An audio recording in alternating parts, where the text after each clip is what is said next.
Hello, and welcome to my Tekken 7 Korean backdash tutorial for player 1 side on the arcade stick. In this guide, we will mainly focus on how to perform this technique and also how to practice it. This method will be for non-backsway characters. To begin, we want to place our hand in a comfortable position next to the arcade stick and input back. Make sure you only use your thumb as we will need the other fingers later.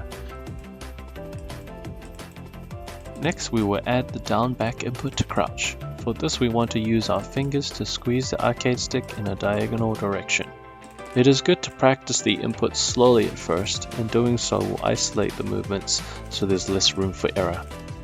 In addition to this step, when releasing the arcade stick to neutral, we want the game to consider it to be a back input.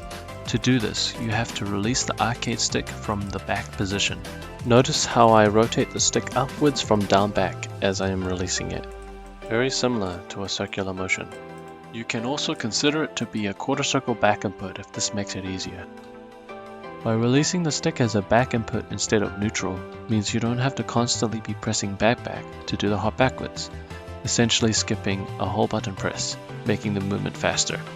This takes some practice, so I recommend spending some time in training mode with command history turned on.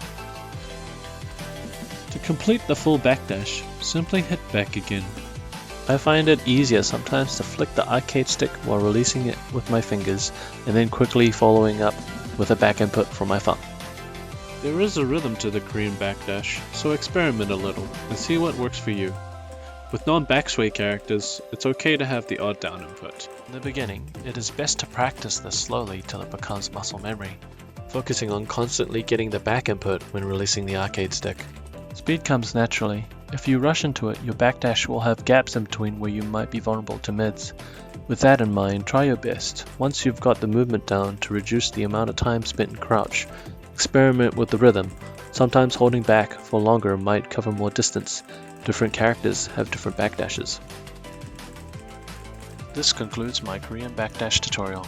Hopefully you find this information useful or has helped you in some way.